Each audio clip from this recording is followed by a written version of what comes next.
Hello and welcome to another episode of the Make It Epic Wedding Podcast with Tim and Matt. Hey mate, how are you? G'day Tim, I am going well.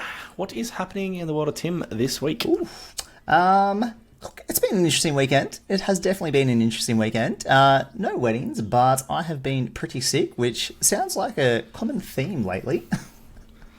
It is. I feel like the last couple of podcasts we've been saying that we've been sick or someone's been sick, and I think you've been sick at least 2 or 3 times since then. So it's always good. Thank God it is the down season. Yeah, that's it. I had a wedding. It was good. I enjoyed it. I was at Seacliff House. It was amazing. Lovely. There was some ridiculously epic florals set up. The bride's sister is a florist, and it was so damn good. How good? How good? Well, mate, let's have a chat about today. What is happening today? We got a special one. We do have a special one, and not just a special one in terms of the human, but we have an exciting episode for you all. She's laughing at us, so that's why I made sure I said the human for her. But we have the amazing Georgia Fletcher, which it's been a little while since we've been talking about getting her on, and it's like we're super pumped to have her on today. So let's just not muck around. Let's just get her in. So, Georgia, what is happening? Thanks for jumping on the Make It Epic Wedding podcast. Hello, my friends. Thank you so much for having me. I am so excited to be able to rip off the podcast Band-Aid and be here with you. Yay! Oh, how good. Let's not pretend that this is take 2, but let's get straight into it. I just like the enthusiasm that she had when she said hi. Like, I was like, hello, we're here, we're ready. Hi, Georgia. Look, this has been Wake up! This has been a long time coming. We've been trying to get you on for a while, Georgia. I'm so pumped to be here. I've got all my answers trying to prep myself in my brain. However, will I answer properly? Fingers crossed. Lucky it's not live. We can go back and make a big deal about it, and we'll delete that part. So it'll be fine. Well, let's find out a little bit more about Georgia Fletcher. We're gonna hit you with some quick fire questions, Georgia. Just answer what comes first. Coffee after 5 p.m. No coffee after 5 p.m. for me. Otherwise, I won't sleep, and I need my sleep. But that doesn't mean that I don't have 3 coffees before midday. So that's good. I had 2 before 7:30 a.m. this morning, and it was great. Wow. And then I think I've had about 3 or 4 since. Anyway, that's enough about me. Favorite beverage in the world of beverages? Oh, can I say coffee? Because that really is a favorite. What type of coffee? What's your go-to order? I really don't actually know the difference between a flat white and a latte, but I dabble between the both with almond milk. And my hack at the moment has been doing the Macca's drive-through. Not that that's like a sponsor me now Macca's, but I really do like the convenience of drive-through. It's really handy. Macca's? I like the I don't like the convenience of it, but I hate the coffee. Oh, the almond milk's really good. Milk Lab. It's so good. You don't have to get out of your car. It's just, I love it. Ooh. So coffee's my favourite. So using coffee for both of those answers, please. Well, I'm all about that lactose-free life, but I haven't dabbled in almond milk or oat milk or any of the other milks. Soy just doesn't tickle my fancy. That's okay. I'm pretty sure you shouldn't look at the ingredients, but it's definitely not just almonds or just milk and water. So, but it's delicious, which is the main thing. Oh, Lord. Well, Georgia, what book are you reading at the moment? Ceremony scripts. No, I actually am about to go on a holiday. Surprise! Oh my goodness. I am going on a holiday in a few weeks' time, and I've gone and bought the new Tony Lodge book. Do you follow their podcast, Tony and Ryan? Anyway, they're very funny, and I've heard snippets of her on other podcasts, and I'm interested to hear her life story. It's called something to do with therapy and other things.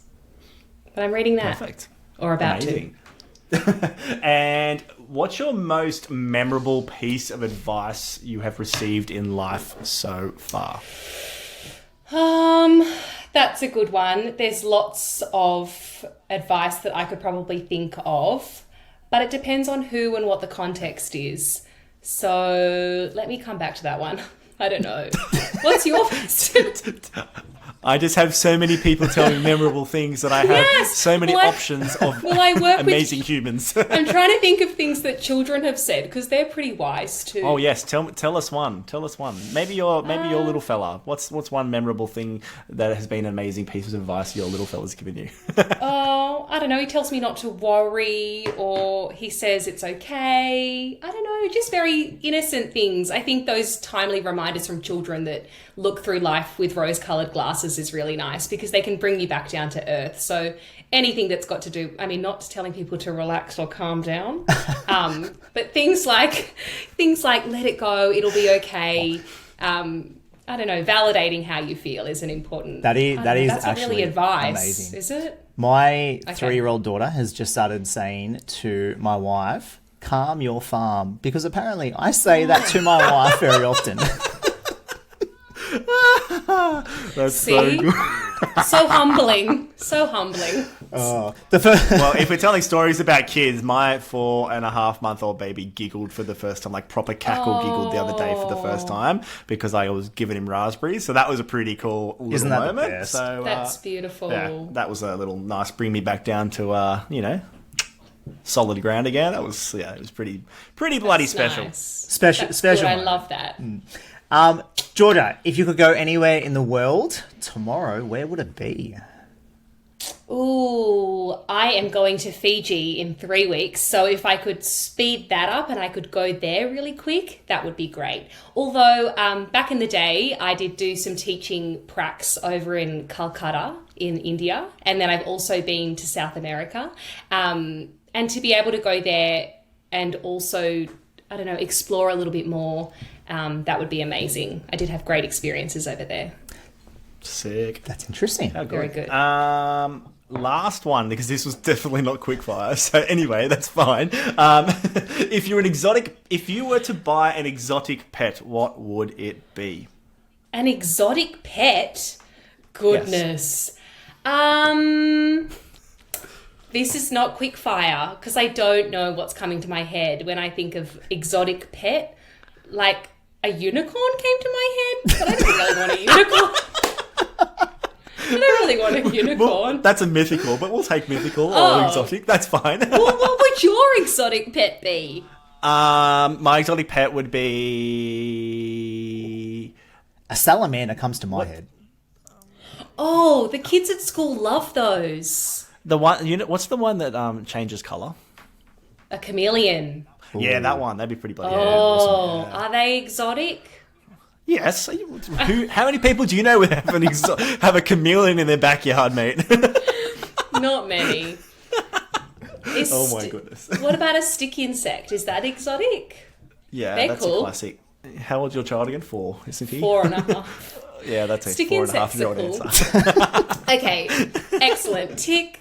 Done. Lock that one in. Well, I'm so glad that we took the time to do that quick fire because it definitely wasn't quick. So if you've made it this far, we all really appreciate you listening. But we're going to dive in because we got to know you a little bit there. We realised putting you on the spot is not your strong suit. Apparently. Little insight into Georgia Fletcher. I think a lot. If you give her a microphone at a wedding, she's a different human. I'll tell you that much. But tell us a little bit about who you are, and I guess what led you to becoming a celebrant. Ooh, love that question. So, who am I? Well, I am a celebrant, MC, wedding coordinator. I also do a little bit of primary school teaching. That has been my main hustle up until I took my celebrant business full time.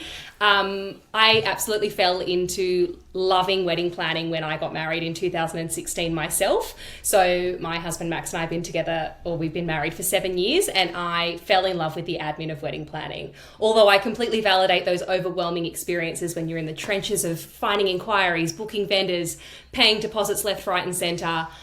Come the day of the wedding and the aftermath of being in cloud nine wedding bliss, I just loved it. And celebrancy seemed like a great avenue to wander down, and I fell into it and did it. So good. No regrets.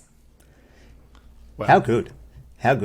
You Is that have a so good many answer? hats that you have so many hats that you wear. I always like every time I like see you on Instagram, you're like celebrant stuff, and then you're like planning stuff, and then you're like organizing stuff, and then you're like there's just so many little hints and tips from you, and I think that probably comes back to the fact that you do wear a lot of hats, and that you do a lot of things. Out of your three, let's call it three services, what is your favorite? I think I love to be celebrant. Oh, it's so hard because each one offers different things that are so exciting and so enjoyable, and I try to make each role really different. And I think the celebrant side, because that's where you really get to know a couple on a really vulnerable, really deep level. And celebrants are in a very privileged position when they get to know a couple, because they do a lot of the heavy lifting in the lead up to the wedding, and also get to know the couple on a very personal level, getting to know how they met, what their first date was, what brought them together, what marriage means, and to be able to be in that position on the day of the wedding, knowing all of that stuff, and then sharing that and being the only person that gets to do that, and also reading their vows. You are in such a beautiful position as a celebrant, and I think that is my favorite. But it's very hard to choose. For sure. And like working with so many different celebrants, like you can see like such a range of skills between everyone. Everyone has their own like certain style, but it's quite obvious like with you, Georgia, that you've got a unique skill set and very much a strong desire to like tell a story and to get to know your couples. And I think in our first like couple of weddings together, like I really noticed how much detail you put into like telling your couple's story. And like as a videographer, when I'm like going through audio, when I'm like working through the film and trying to really like lay the story out and the foundations for couples, like it's quite obvious, like there's just so much effort put into like how you interact and like how you get to know a couple to really tell that story in the first place. So do you want to walk us through like what does that process look like when a couple books you, and how can you get to a point where you're comfortable in knowing exactly who like this person's couple is, who they are as individuals, who they are as a couple, and how you can best tell their story? Oh, good one. Well, firstly, thank you. That's very nice of you to hear that, or for me to hear that. I love that. So how I get to know a couple and get to where they are on the wedding day, it all comes down to quality over quantity. It's the quality of the relationship, the quality of the time that we've spent. And I also take into account the time that the couple have and geographical challenges that we might experience along the wedding planning journey as well, because not everyone books their celebrant with enough time to be able to have multiple face-to-face meetings or rehearsals or Zooms, but some people do have the luxury of time, which is amazing. So once a couple books me, I send them a link to their ceremony script, and they can see that it's completely blank. It's a bunch of headings with lots of different options and ways that they can feel inspired to provoke lots of thought and ideas around what they might like to include in their ceremony. So having that script as a very transparent, open, honest process also creates a bit of a teamwork effort, and it encourages lots of communication. So once that ceremony script is shared, we have a face-to-face meeting. I send a couples quiz, which they can do in their own time, and that allows me to capture the love story. But what you say in writing sometimes isn't enough. So being able to exchange that dialogue face-to-face or over email, or following up with a bit of time once the couples quiz is done, that makes a significant difference to just bouncing ideas and finding a little bit more detail or finessing that experience that they had. So yeah, once the couples quiz is done and I create all of that, and then we have our meetings and we just liaise and have lots of different correspondence over the wedding planning journey, it comes together on the day, because I just want couples to feel like a friend is marrying them, so they feel really relaxed. That's really amazing. I love that. Mainly because of the point that I can relate to it so much, and I feel like you're on the same page, Matt, here. Yeah, 100%. And I feel like the effort made in the lead up, and, you know, like obviously I guess just like the effort that it takes to create like a personal story really can elevate an experience for the couple, like before they've even got to the wedding itself, because they know 100%. That you genuinely care. And so I suppose like leading into that is like, who would be your ideal couple, and like how do you like specifically help them elevate their day? That's a great question as well. So I always think who my ideal couple might be, and it's really hard to nail that down to a specific type, because I'm also someone that just loves everybody, and sees the world through rose-colored glasses and sees good qualities in everyone, and that's really important. I do tend to marry lots of teachers, nurses, occupational therapists, police officers, and a lot of those people that give to the community and maybe are very innate empaths. But my ideal couple isn't locked and loaded into any sort of career type or people type. So to be able to get to know them is very, very important. And I guess I don't really know how to answer the rest of that question. So I guess I was running on to like, how do you like help them elevate their wedding experience? Okay, yeah, that's good. Okay, so how I do that is finding the right way to communicate with them. So if they are very busy career people, email is going to be the best for them. If they are creative writers and they love to write, there are journalists that I've married or lawyers that I've married, and part of their daily job is to do lots of writing. So putting lots of input into the ceremony script and into emails complements their experience as well. But otherwise, for lots of people that like to communicate and like to talk and like to converse and connect on a deeper level, face-to-face meetings are really important for those couples too. So just being able to get to know what communication style is going to be valuable to them, and then building on that, because then I know how to communicate with them and not to overwhelm them either. I don't want to hassle people. I don't want to give, overwhelming deadlines, because I know people are coming at them left, right, and center. So just being that support person on the sideline to make sure that they are feeling supported and that I'm there to guide them whenever they're ready. 100%. And I feel like that last sentence you said about like the support and the like knowing that you're there to help whenever they're ready is really important, because I actually had this conversation today. I shot an engagement session this afternoon and I was having a chat with a couple and they were like super organized. Well, when I say she was very organized, and the groom was just kind of like, yeah, she's all on top of this, which is a classic. I always do find that quite funny. And but I guess the point is that like they are probably 6 or 7 months away from their wedding still. And she was like, yeah, I'm good to go, ready to go, just kind of waiting for it all to happen. And I was like, oh yeah, like did you like get help at all? She's like, oh, I didn't want to bother anyone. Like I just kind of have just been doing it myself. And I'm like, it's so important to feel comfortable, to feel okay to reach out to us, And I guess this is my little time to tell everybody listening, like if you have hired somebody, and it may not be any of us, but whoever you have hired, like do reach out to them if you need help with something, because we genuinely do want to help you guys. And I suppose that is a good aspect of finding a vendor that really aligns with you guys, is if they are willing to help you, are willing to, send you a text message or reply to an, Instagram message or something like that. Like it definitely can improve like just the day itself. And I don't know, I don't want you to be kept up at night because you're worrying about, some part 100%. Yeah. So find vendors who obviously have a passion for exactly what you want. Because it's interesting. I met with a couple today and their wedding is in 7 months and they haven't chosen a celebrant yet.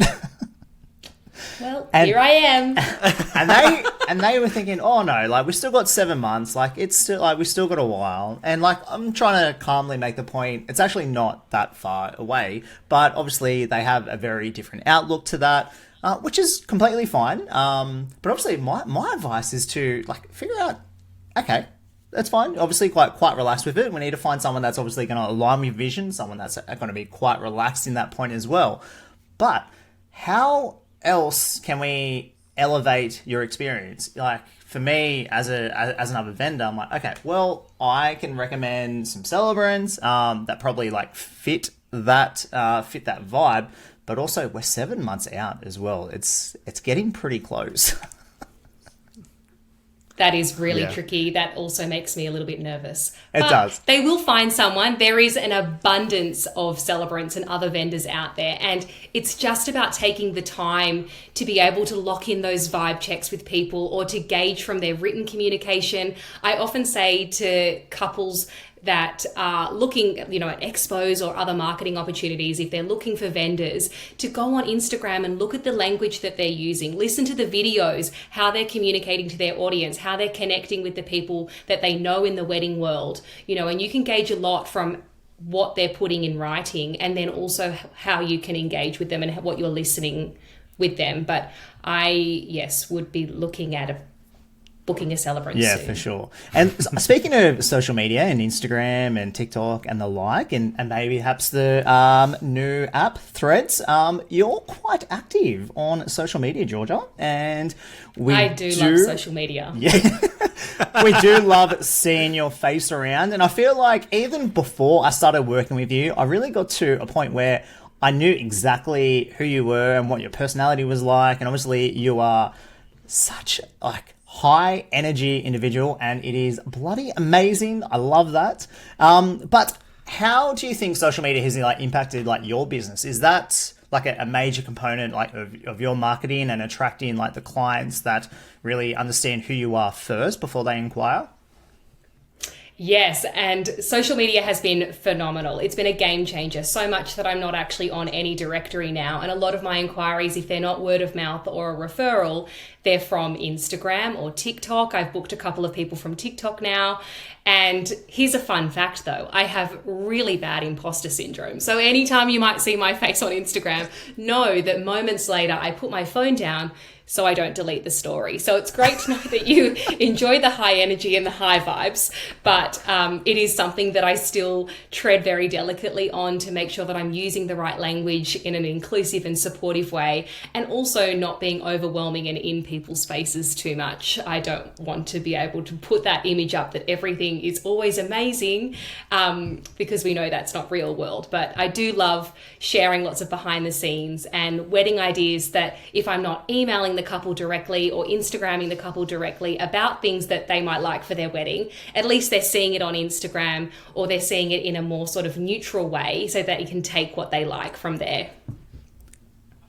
I feel like imposter syndrome is such a hot topic, and it may be an entire episode that we would do one day, but why not? Let's just throw in an extra little question in there. Let's just dive into that a little bit, because I do think it's quite important, and it's huge, right? I do think it's nice to get vulnerable though, right? Like, it is a weird thing to do. And I suppose from my perspective, actually from all three of us and what we do, right, in different ways, we expect our couples to get to some level of vulnerability with us, right? For whether it's like, writing ceremonies and like, vows, whether it's, for me and Tim in a portrait session, like there is not an expectation, but the option there to be vulnerable in front of us. And so imposter syndrome is something that, we don't talk about very much. I would guarantee 99.99% of everybody in the creative world, wedding world, has experienced it. What is it about imposter syndrome that I suppose makes us feel that little bit icky at times? I think because we're saturated in information now. Nowhere else before, the social media came along, even 7 years ago when I was planning my wedding, I don't remember Instagram and I don't remember TikTok, and now we're in WedTok and hashtag land, where there is an abundance of ideas, whether it's as you're planning your wedding, you can get imposter syndrome, like, oh, but what if I don't want an audio guest book? I want to do it like this. And is that going to be okay? Will my guests like that? And then from a vendor point of view, you're seeing what other amazing celebrants are doing, or the equipment that other vendors are bringing to weddings, and thinking, oh, is what I'm doing enough?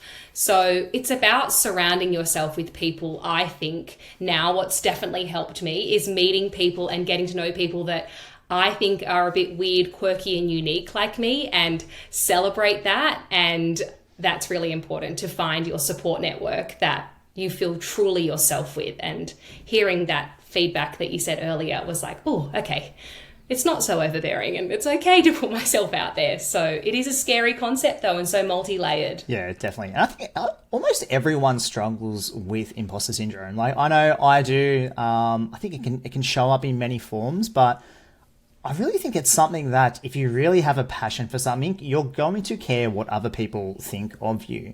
And I can say it's like, I care what people think of me, like on the day, if I'm doing a good enough job on the day. I care what the end product is that I deliver. I care about making sure that I provide an experience for my couples that really provides a high client experience for everyone around, a high quality experience for all vendors around.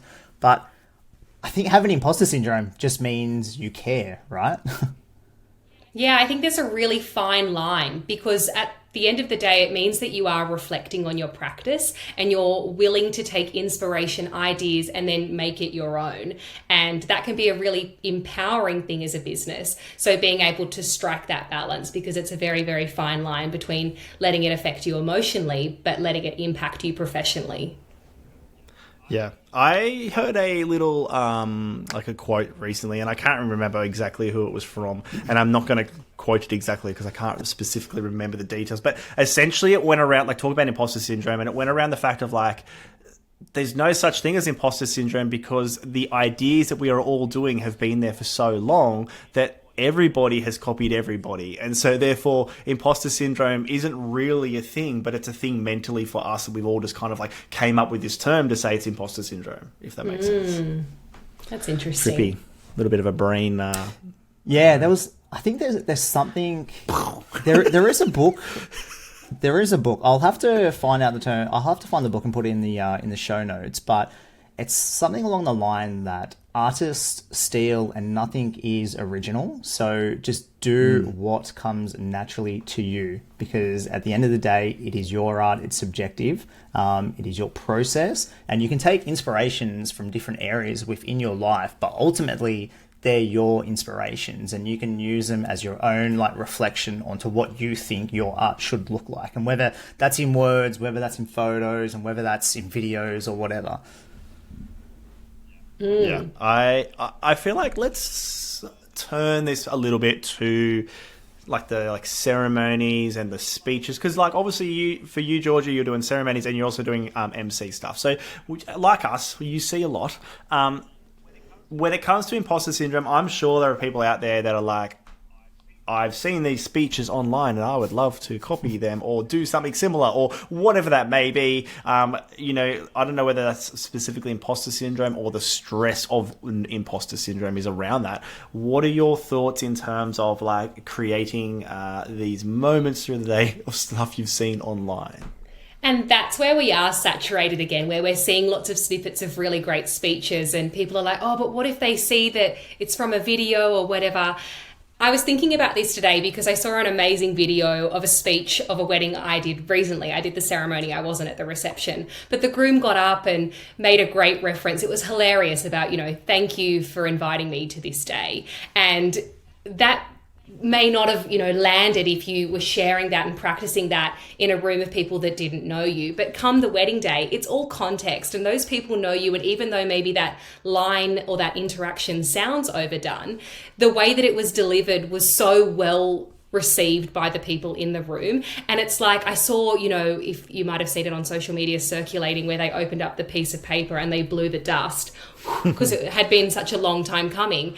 And even though we've seen that in video form, people forget that because they're so present in the moment of the reception, and it's in that person's delivery that makes it so brilliant. It doesn't really matter that you might have seen it done at a wedding that you didn't even go to and you saw it as a great idea or a funny idea to add, but seeing that person in the room do it, you're so engaged with how they're delivering it, which is great. Can I just say the little dust blowing one? The person that came up with that's a bloody genius. That tells you what. It was so good. It was Whoever so started funny. that, you're amazing. You are. But then, how many times do we see it now? Yeah, or the classic hand on top of the hand on top of the hand, and now you've got the upper hand. But like, we might look at it and be like, all right, this is the fourth time I've seen this month. But like, guests love it. They absolutely do love it.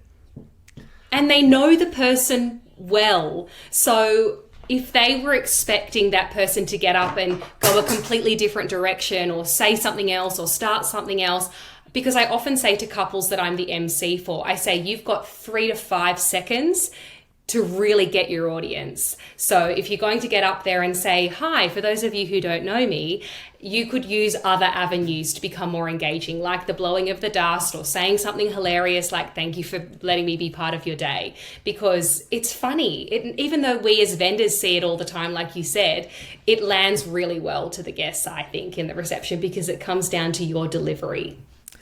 I know, because even though like we watch this happen and we have a bit of this joke again, watching the crowd's reaction sometimes is classic. Like there's people proper cacking themselves, and I'm like, in my head, I always think about it, I'm like, oh, it actually does make sense why you guys are losing your bananas right now if you've A, never heard it, or B, you know this person really well, and why that kind of like seems to work. I want to move on a little bit here because I wanted to talk about the fact of like a little bit more about your TikTok and your Instagram and things like that. And I feel like this is rolling into some stuff a little bit more about Georgia Fletcher and a little bit deeper into the personality and the type of person you are. Recently, you went a little bit viral on TikTok for some goodness. Maybe tell us about that, and then we'll lead into it from there. Who knew that other people out there love Kmart like me? So I have been sharing some tips and tricks on ways that you can save money or look for more budget-friendly but still nice options to add to your ceremony. So, and your reception too, for that matter. But I have been, visiting Kmart quite religiously. I have been going to the salvos. We've got an amazing Kimbrickie tip here on the Northern Beaches as well. So I've been going there and filming some short snippets and videos and uploading that onto TikTok, and it has landed really well, particularly, and when I say landed really well, maybe like 200 views, but this one particular one, it was like a time lapse of a champagne tower. So I went to the budget section of Kmart, and they have these beautiful champagne glasses where there's usually 4 in a pack for $16. You can find them online. It's like that COUPE. I don't know how you pronounce it, but it's fancy. It looks like ribbed glasses. You can tell I don't drink fancy drinks. But anyway, they're those fancy glasses. And one had been taken out of the box, and so they discounted it from $16 to $7, and it was in the bargain section. Anyway, I digress. I got 2 of those boxes and a glass tray thing, because everyone needs a drip tray for a champagne tower. So what I did is I set up a time lapse and uploaded it onto TikTok of me putting this champagne tower together for under $30, because I paid less than $30. 23,000 views. Wow. I could not believe it. This little old celebrant from the Northern Beaches who had been safely coasting on 200 views on TikTok suddenly was going, why is it 19? Why is it 20? Oh, now it's 24 point something. And yeah, that was my TikTok gone viral moment. Time to buy another Mercedes. I didn't get any sponsorship deals. I'm still waiting for Kmart to reach out. So I suppose like that's such a gold story, and I love it. So what other do you have any I guess go to little organization budgety kind of tips for the listeners out there that I suppose when we're thinking about this too, in the nicest way possible, people are not going to notice or care if you have purchased something for $1,000 or $500 or $7, for instance, right? So yeah, just keep that in mind when you are planning your things. But Georgia, tell us give us some golden nuggets.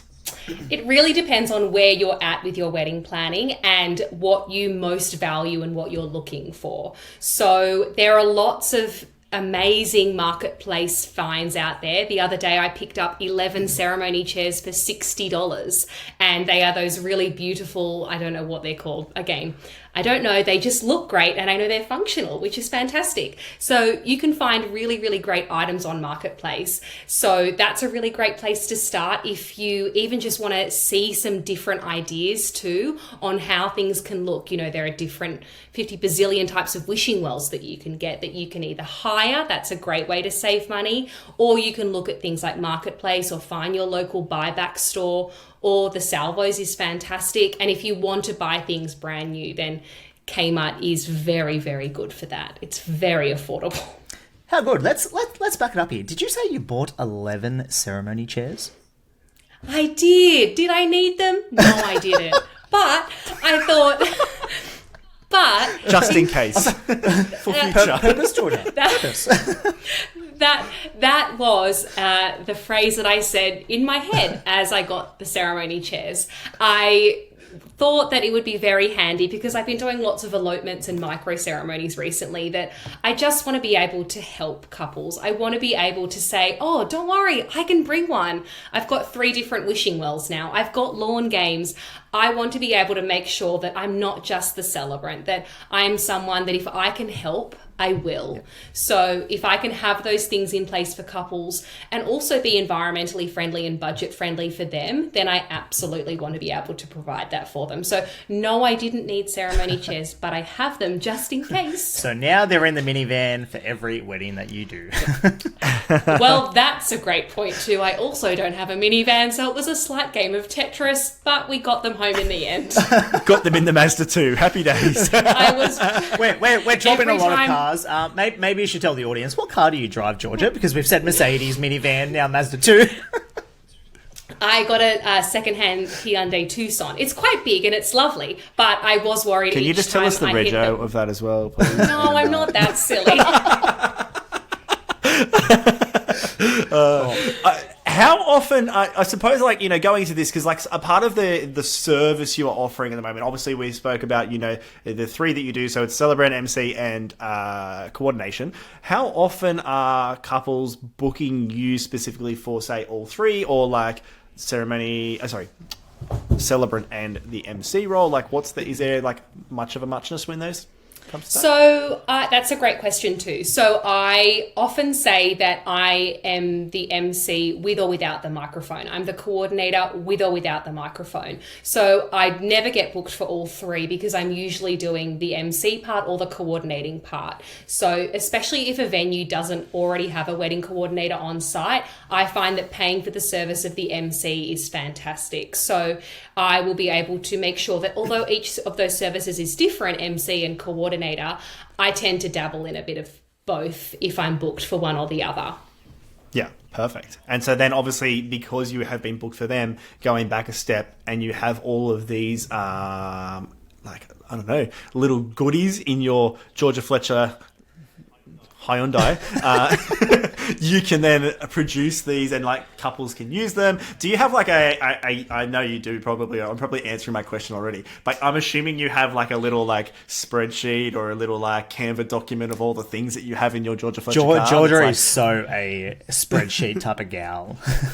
Oh, well, that's where Excel is actually a bit of a brain boggle for me. I do love Canva though. Canva is my go-to. If I can express my creativity in Canva by creating a new document, a run sheet, an information booklet, an Instagram story with lovely aesthetics, that's my jam. But what I often do is I have now a set of pencil cases in my car in a basket, all from Kmart, and they're each of the pencil cases. Please sponsor me, Kmart. Sounds so funny when I say them out loud. But in each of those pencil cases, I've organized those from, like, I've got a first aid pencil case, I've got a styling pencil case, or like a fixer-upper, sticky tape, magnetic tape, double-sided tape, duct tape, all the tapes. And then I've got an MC pencil case, and what I have in that is all the tips and tricks that I carry around in my little Mary Poppins bag to produce in the reception. So for example, if a couple don't already have disposable cameras, I have a few disposable cameras that I like to bring along. If a couple want bubbles, I have a bubble gun. Is there anything you do not do, Georgia? I just want to help Tim. I'm just here for the people to have an amazing wedding. Well, and Did you, can I just pause for a second? My brain stuck a few steps back on something you said. Did you say Mary Poppins or did you say Mary Pop? Oh my Lord, she did say Mary Poppins. That's amazing. Because the whole time I'm like, her car and her, like, just personality is a little bit Mary Poppins-y in the way of, like, I feel like you just keep pulling stuff out of, like, your car and your bag. And maybe exactly I was also what I do. thinking on Canva, you could create a new logo, and your logo could have your Hyundai looking a little bit like a Wiggles car or something with all, like, stuff coming out love of it. that. That'd be really great. Anyway, job for you to do after this. Yes, my brain is exploding with ideas. Well, we can't. I can't say, like, what's your favorite role because you do so much. But what's your favorite aspect of everything that you do? So I already said that being the celebrant is my favorite, but I do really, really enjoy come the day of the wedding. So once the ceremony is finished, and especially if I'm staying as MC, I really like that. There seems to be a really nice sweet spot in the run sheet between 5:30 and 7:30. It's just a time where the formalities have started, the pressure of the ceremony is done, the photos are finished, and it's really high vibes. And if you've got a dream vendor team, then everyone is just having a really great time. So I think from a time aspect, 5:30 to 7:30 in the reception is really my favorite part of the day if I'm doing it all. How good. And because the wedding that we had together, we had a little bit of a downtime and we had some fun, didn't we? We ripped up that dance floor. A lot of fun. Well, mainly I ripped it. Mainly you ripped it. I set up a camera and recorded you. These, yeah, literally ripping it with my hands and my awesome dance moves. Matt, your mic not working, mate. You need to turn it on. You've muted yourself. Sorry. Anyway, there's a lot of dance move videos and photos that have been coming from that particular wedding, and I'm sure, considering now you've been on the podcast, you're probably going to get a few of them posted onto the Make It Epic Wedding Podcast Instagram. So if you haven't already followed us, make sure you go and check it out to see some of Georgia's amazing dance moves. It is a good time, and it is definitely worth checking out. As soon as you say,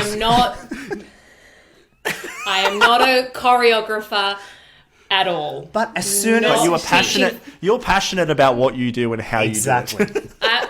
Yes, I love that. Definitely not coordinated, but can absolutely try my best. I think the highlight for me was when Tim had a time lapse set up and me and you were just walking past in different ways. It was classic. It was very good. Absolute pest. All right, so we got to get back on track here because there's one more question that I think, one more question I think that you would have a lot of insight into, and I think it's something that we probably are going to start asking most people that come on. So, what is your one or two, golden nuggets of advice for couples that are planning their weddings in 2024, 2025? Have you booked your vendors yet? That's my biggest piece of advice. And if you haven't yet, start looking. And if you have your venues, you have 3 to 5 venues that you really love, think about the seasons, think about the time of year, what your family value, what you and your partner find sentimental, and choose a time of year that's going to line up with the venues that you love. Then once you've got your date and your venue, it's really important that you find 3 to 5, or even limiting that depending on how much time you have, 3 to 5 of your favorite vendors to lock them in as soon as you can. That's what I would encourage, and that would be my golden nugget in the early stages of your planning. During planning, enjoy life as well, because life goes on after the wedding. And it's really important that you and your partner know that you still enjoy other activities outside of talking about weddings. So, make a bingo board, and you're not allowed to say any of those words. Play a game of wedding taboo, and you can't say any wedding words when you go out to dinner one night. And really prioritize the time and the experiences that brought you to your wedding process in the beginning, and hold on and treasure that. Then my golden nugget for the day of is, if you can't do, delegate. You have booked the most incredible amount and the incredible people to bring your day together. You've put all your trust in them. You have paid them to deliver a service. So it's time to just enjoy, to be truly present, embrace the stillness in the times that you get, and allocate times for that. And I know that you've said that on the podcast before, to really take those designated ad breaks wherever you can, and ask your vendors when would be a good time, and then they can hold you accountable in the most supportive and gentle way possible, and remind you to go and take those sunset photos or go and do that champagne spray, because if it means being truly present with your partner in those moments, then that will really make your wedding day beautifully balanced. Well done. Nailed it. We cannot say anything else about that. And obviously we align so much to what you've just said. And especially on the day as well. Right? It's about understanding, what does the perfect day look like? And if we've done our jobs correctly, we would know what that perfect day looks like for you, because we would have it organized. We would make sure that the run sheet is looking exactly to what you have envisioned, but also A wedding day is a wedding day, and on the day, we don't want you thinking about anything else except just enjoying the day. You have paid your vendors good money. Georgia, you've absolutely nailed it, and this is exactly why we love to have you on, because you just see the vision. A wedding day, at the end of the day, is just another day as well. Life goes on after the wedding. We are there to provide a service. We are there to make sure that you have the best day ever. And I think if you get the right vendors, they'll do that accordingly. Absolutely. 100%. And not just about what it looks like too, it's really about how those vendors and how the day is making you feel as well, because a bride and groom or a couple can really set the tone for how everybody else is going to feel and be brought into the space too. So making sure that you're in a great, healthy headspace to enjoy the day too. Because I think one thing that really can take away from a wedding day is rushing and stress. And the one thing to really combat that is to have time for yourself. And this is why we're huge fans of, making sure perhaps we use it in terms of a sunset, like let's go for a walk. Let's catch the last glimpse of light. Let's have a moment with just you guys without any of your vendors. I don't know, maybe we'll be behind a tree. Just me in the background dancing. But it allows you to really enjoy that moment, to completely decompress. And it also gives us a chance to just sit back and realize that we have absolutely nailed this day for you guys. And we get a lot of enjoyment. I know I get a lot of enjoyment out of making sure that you guys have the best day ever. Matt, anything to add?